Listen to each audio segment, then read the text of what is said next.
You are listening to the Fine Food and Healthy Living Asia podcast, where we talk about fine food and healthy living throughout Asia. So let's get started.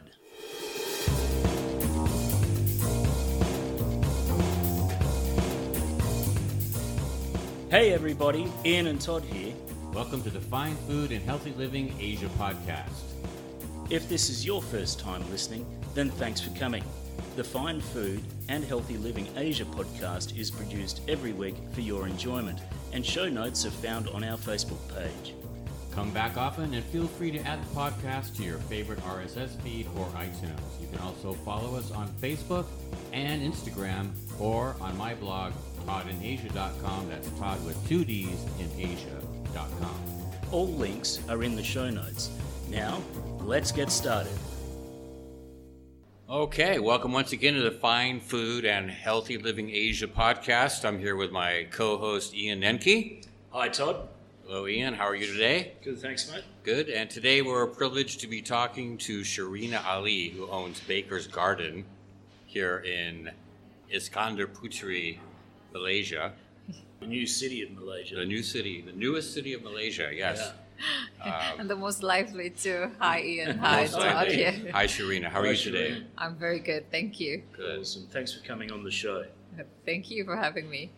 So we're inside of your lovely cafe here, and Ian and I just enjoyed lunch. I must say that was the best salad I've had since I moved to Malaysia. I'm so glad to hear Thank that. you so much. We've been getting a lot of that, yeah. And the tofu that I had, I'm not a big fan of tofu, but that was sensational.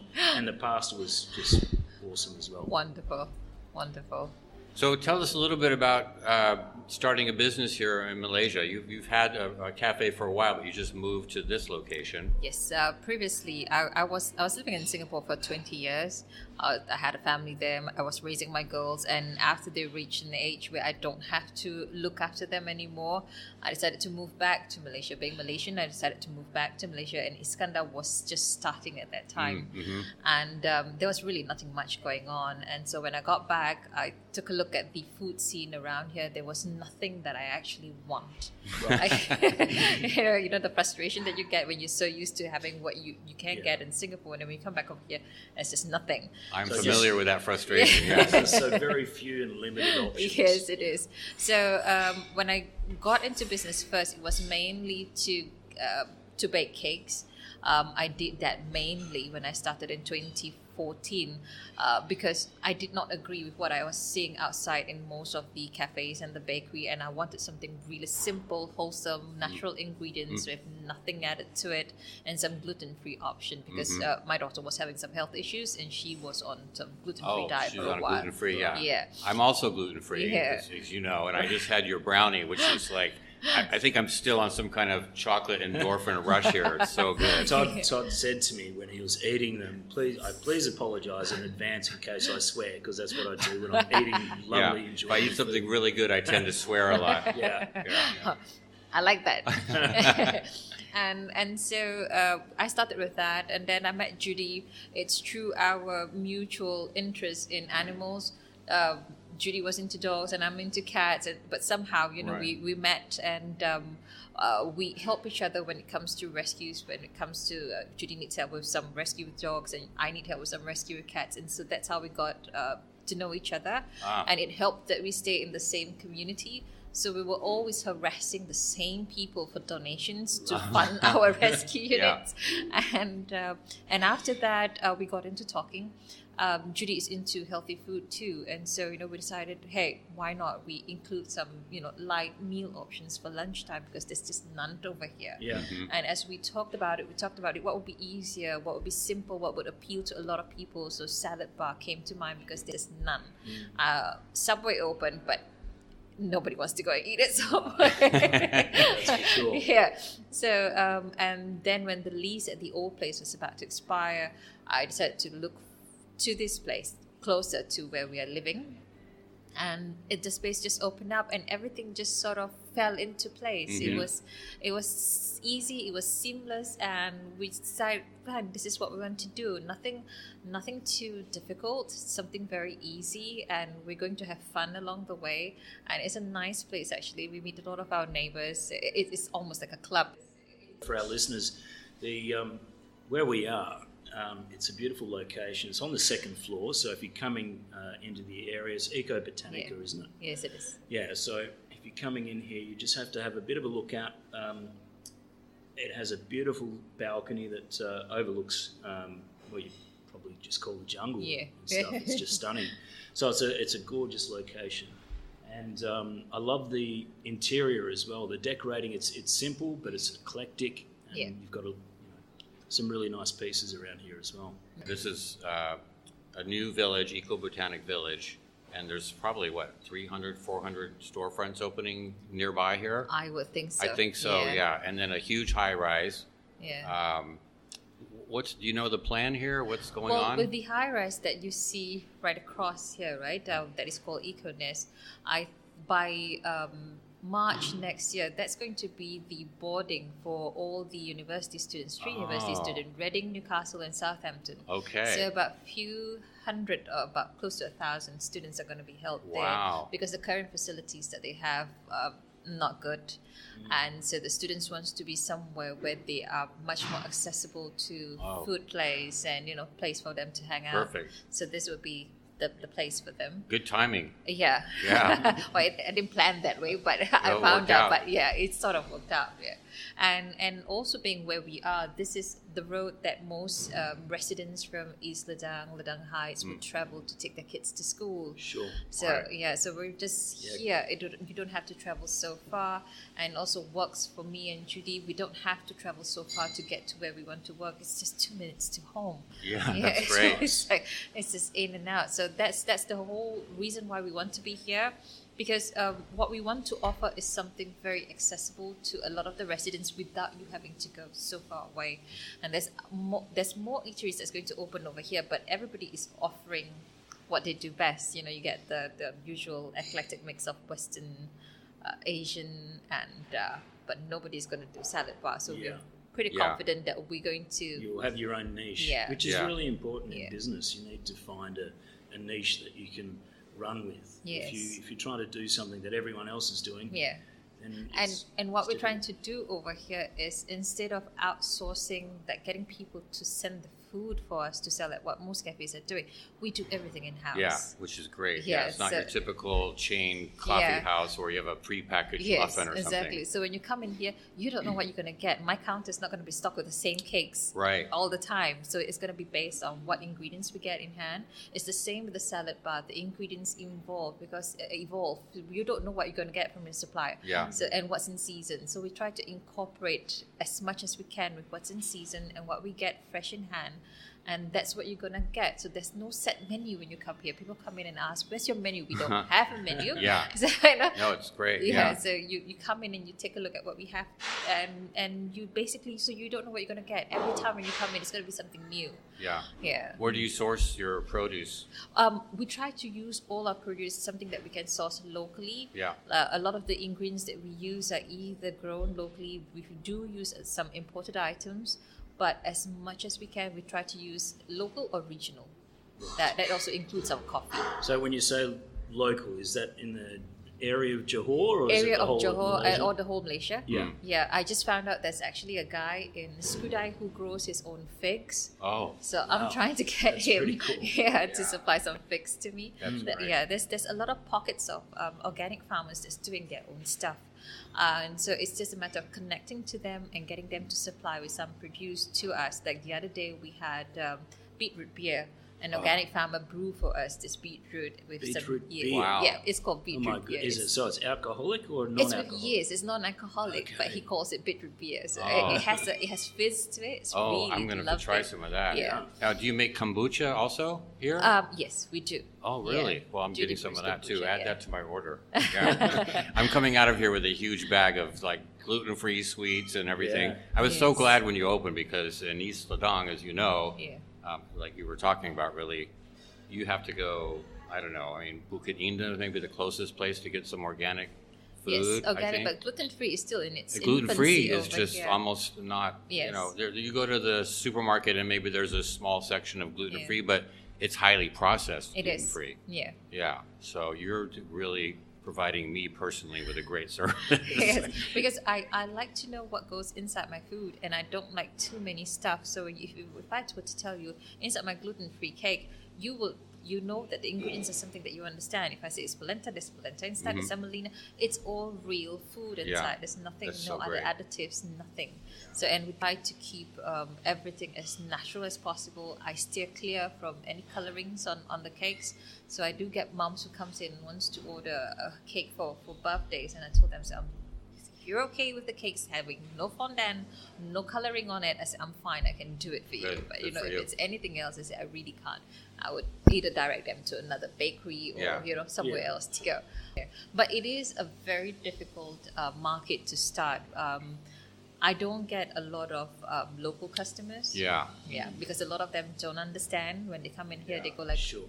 is this it? You know? Right. Where's the sugar and everything? Yeah. Where's the color? Yeah, where's the the color? layers? Is the cream? This Well, talk about that a little bit, because I've noticed shopping in Malaysia, down here at the local market. It's highly processed food. Very everywhere. highly processed, very high sugar. Yes.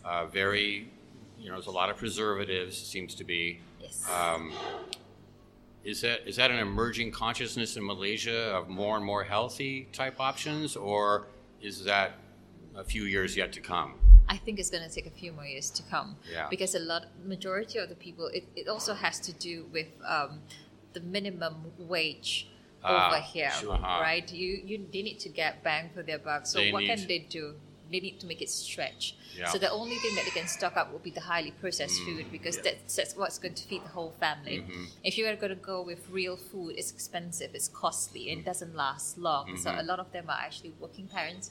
So it's actually more of the lifestyle and what they have to do to fit into what they actually have. Interesting. So it is sad actually to see them dumping their shopping cart with all manners of processed food. Yeah. But that's what they need to do to get by. Yeah. And Well, you're a real vanguard of that kind of consciousness, really, here, especially as a local woman. How have you found it being a local woman opening a business here? Were there any particular hurdles you had to cross? Yes. I find that because I have been away, and when I come back, my thought process, my way of life has somehow a bit more different from the locals. So it was very difficult for me to assimilate back to the local culture as much as I tried to. But there's differences, and when they come in here, they realize that it's not like another Malay business. It's completely different, something that they don't understand. So it's a matter of approaching them and explaining to them, hey, this is still good, and it's still, and the question that they always ask me, is it halal? I'm going like, yeah. Yeah. It is. Yeah. And halal, for the American listeners, meaning basically kosher. Yes. Yeah. In the line of that, right? Yeah. And so that's how we decided to steer clear away of anything with meat in this shop, just so that it's easy, it's accessible for everyone. And also, it's going to be a very slow process. I don't see a lot of Malay customers coming in. The other races are more acceptable, but for the majority Malay race over here, this is really something new. They come in here and they don't understand what's going on. So it's going to be slow. For me, I don't know whether I'll be able to break through that at all, but we'll see. Yeah, from my experience with in business, my family started a eco-tourist resort with about 8 cottages on our farm, and we were advised by somebody, it's going to take you a good 12 months. For the first 12 months, it's going to be very slow. Yeah. And for the first 3 months, we were lucky to have 2 or 3 visitors for a whole 3 months. Now we get people coming in every day, because even though we're quite remote, people know who we are, they know the quality of the accommodation, so they travel further or they make an effort to stop. And I think you'll find the same thing. Once people know about your cafe, they will come in droves. I mean, people around here, that if there's a really good product available, people don't have a problem travelling that extra 20 minutes or half an hour just to be able to try something new and exciting. Yeah. Yes, true. I'm willing to wait out. I'm not willing to sell out, but I'm willing to wait out. Yeah, well, I think it's great that you're just sort of, you really are pressing the envelope a little bit here, thinking outside the box about what's available. And there is a demand for it amongst the expat community and some of the European customers, Australians. Yeah. I would love to see the locals get, some introduction to this type of eating and lifestyle. Yeah. Because it is, I agree, it is sort of sad to see that. And it is economic as well as just raising awareness too. Yes. Yeah. Tell us about, even though you don't have a set menu, what kinds of things can people expect to see in here from the baked items when they come in? The baked items actually really depends on what we have in hand. But a lot of times they would definitely see some of our popular ones, like the chocolate cake that I have is really very popular. Gluten-free cakes are always popular over here, and I try to expand that by not just having one set of gluten-free items, so it's constantly evolving. So the other day we had gluten-free berry cake, and today we have 3 on the counter: brownies and carrot cake, and also another one which is polenta, rosemary, and lemon cake. So it's completely different. Lucky my wife's not here, otherwise she'd buy out all the brownies straight away. Yeah, and in future, bring her brownie anyway. Yeah, I will. She'll in be quite future, in a angry few otherwise. months' time, I'm hoping to include some bread. So I'm just Oh, excellent. Excellent. So your own home-baked Yes. bread. I will guarantee you I'll buy a loaf of bread a week here for sure. Yes. Oh, yeah. No, likewise, because it's one of the things that I've noticed whenever we go shopping. I say to Megan, we look at, Megan's my wife, we look at the ingredient list and there's all these additives and preservatives. And where, obviously I'm from Australia and we get fresh loaves. Ingredients, Yeah, right? Which is flour, water, sugar, and yeast, which is what the bread is supposed to be. But it's with the local culture, not just in Malaysia, but anywhere in Asia. It's with bread has to be soft. And there's no way bread can be soft with just those 4 ingredients. Interesting. It needs to have all that additives to make it soft. Wow. And is that just an upbringing type thing? Is what people are used to? Or? That's what they're used to. Yeah, that's what they're used to. So Soft over here, bread, if you were to give them a baguette, they're going to ask you, is this all bread? Wow. Because it's Taste hard. Because it's so crusty on the outside. Yes, and it's Yeah, but that's what makes it so of yummy course, because it's soft in the inside, crusty on the outside. So you're used to chewing your bread, right? Yeah. Mm-hmm. They just want it to just completely disappear in their mouth. like Wonder Bread. Yes, Yeah. and when it's like eating air. So for those of a lot of my customers actually do have asked me, Sharina, when are you going to make bread? Yeah. Okay, like as soon as I have some time in my hand. Yeah. Because it's a different bowl altogether. It's a different thing that I need to set up.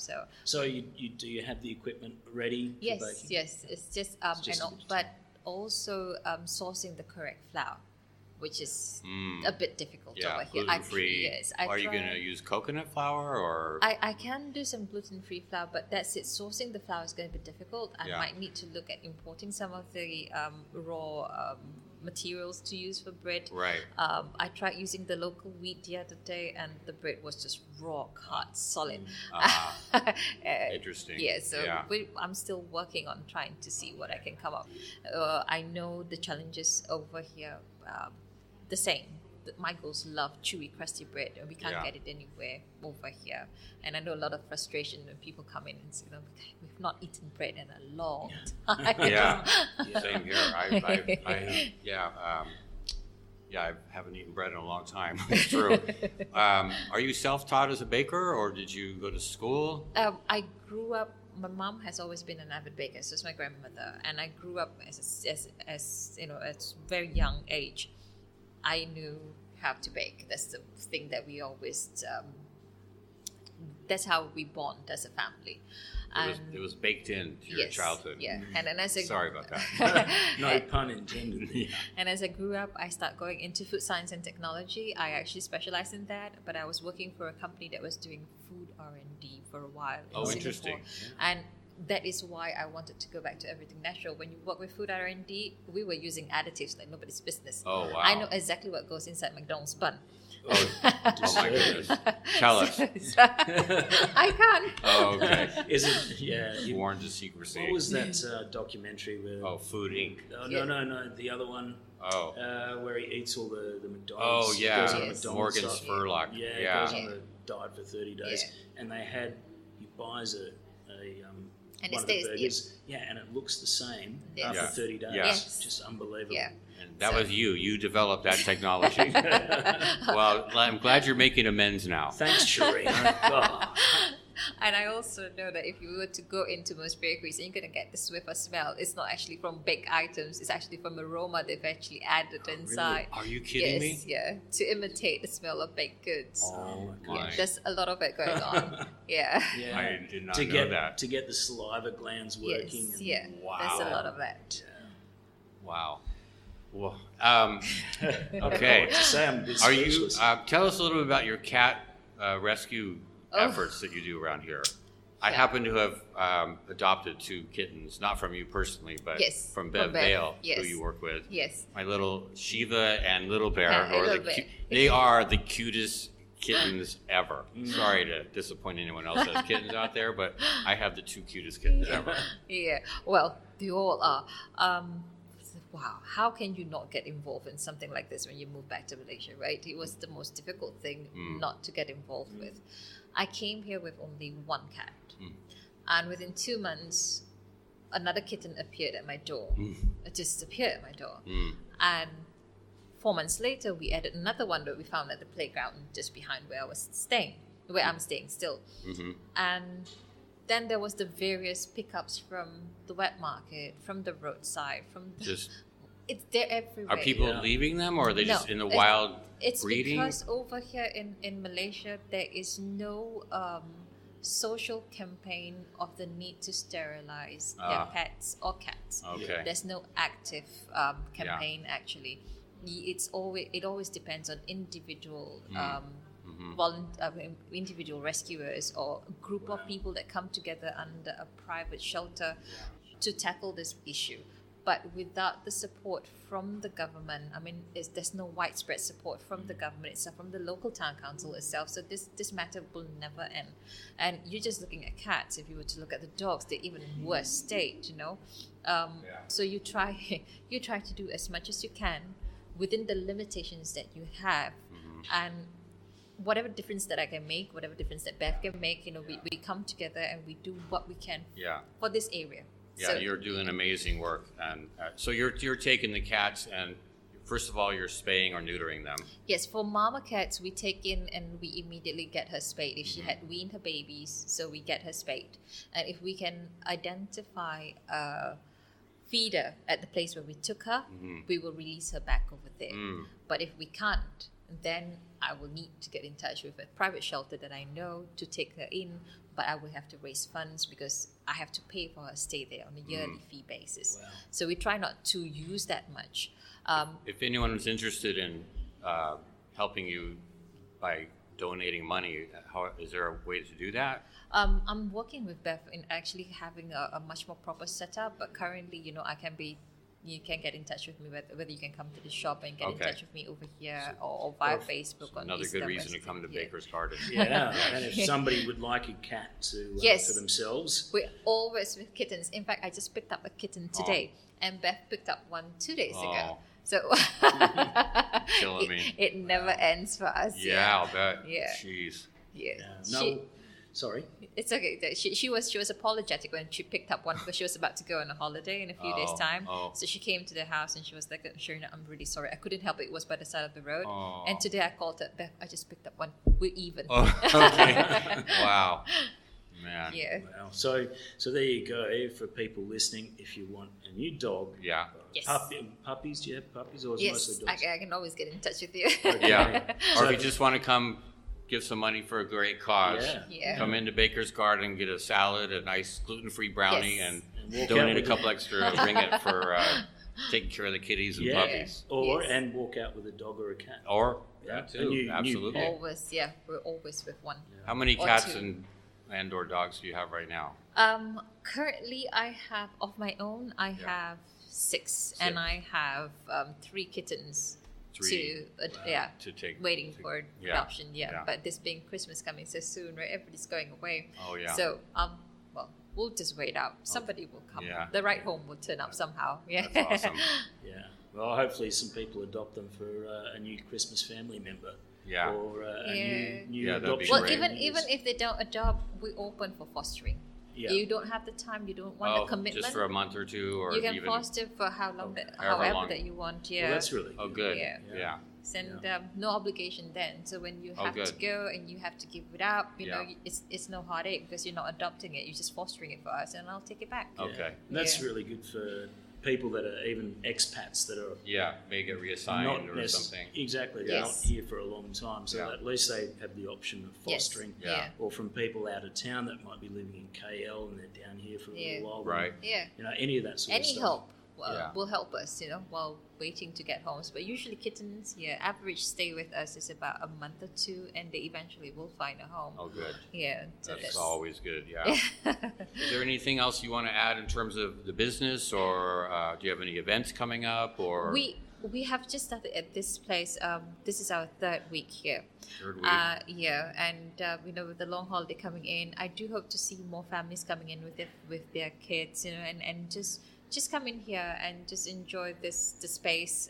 It's not like a cookie cutter cafe. It's almost like you step into somebody's home. It is like that. It's yeah. great. I see you've got magazines up there. Do you have like board games or anything for kids to get? We're going to bring in some coloring book. Excellent. For kids to, and even for adults, to while their time away. I was Wi-Fi gonna is say- coming in very soon. Oh, good. Yeah. Wi-Fi. Yes, it's coming in this Friday. Nice. Yeah. Good job. Yeah, I'll be here. Be here with my laptop, working on uploading the podcast. Yes. Yeah, be able to do all the editing from inside here. Yeah, and I might even open up some classes for kids for baking. Oh, great. Yeah. Oh, that's a great Exciting. idea. School Yeah. holidays, You could teach them about not just how to cook or bake, but also the importance of using natural ingredients. Natural ingredients, Mhm. correct. Very yeah. good. Yeah. Yeah. Excellent. And we're going Awesome. to use this space too as our adoption drive. So we might one of these days we'll open up the place. Oh, good. Yeah. Yeah. And we're going to have our kittens here. Oh, nice. Wow, Yes. cool. Little cat cafe. Yes. I try not to go over there, but Okay. but adoption drive would be nice. Yeah. Okay. Just to get the kids, or even for the kids, just to come in and pat the kitten to know. Oh, that'd be great. That'd be good for them. Yeah. But if people would like to, say, book out or hire the venue, Yes. even for parties or something like that. Yes, they can always reach us via Facebook at Baker's Garden Johor. Okay. There's also the website at Baker's Garden, www.bakers-garden.com. Yeah. And you can always get in touch with us over there. The place is open. I mean, we're open for anything. You can Okay. have birthday parties here. You can conduct workshops here. Excellent. Anything. That's a great Yeah. idea. What are your Even for normal businesses. hours? Well, we open from 10 to 5 for now, but the opening hours will be extended come January, and we're yet to decide. But definitely no dinners. But we are thinking of opening for breakfast, very early Oh, breakfast. now Okay. that's a big plus. Another It's day part. So hard to find breakfast Yes. in Johor. Yeah. It is. With bread, Yes, hopefully. yeah. And you're closed on Sundays? We go Sundays and Mondays. Sundays and Mondays. Yeah. Okay. But Very other good. than that, yes, we're here. All right. Fantastic. Anything else you'd like to add? No, but thank you so much for having me on Thank your you. podcast. Yeah. It's been lovely talking to you guys. Yeah, you too. It was Yeah. really good to have you on, and great to hear from somebody that's just starting out in a new business, because it's always fascinating, and I think a lot of people out there listening would have gotten a lot from this as well. Yeah. Thank you. So Yeah, thank thanks you so again. much. Yeah. Yeah, this has been really nice. Thank All right. you. All right. Thank you And very much. You can be guaranteed that we'll be down here regularly. Absolutely. Yes. Okay. If you're enjoying the Fine Food and Healthy Living Asia podcast, please consider supporting us by going to our homepage at www.finefoodandhealthylivingasia.com and making a donation. We are beginning a new way to support the show by subscribing as a loyal member. Another option on our homepage at www.finefoodandhealthylivingasia.com. There are options to choose for the level of support you wish to give. We will always make our podcasts available for free and appreciate your patronage to be able to do so. If you subscribe with iTunes, please remember to give us a 5-star rating. If you have not yet subscribed, please do so and then give us a 5-star rating. For other subscribers on Google Play, Spotify, or any other aggregators, please rate us there. Once again, thank you for listening to the show. Join us next week as Ian and I talk with Singaporean, passionate foodie, and world-famous photographer Russell Wong. Russell has had 17 covers on Time magazine, as well as getting iconic shots of such luminaries as Jackie Chan, Madonna, and one of our favorites, Anthony Bourdain. See you next week.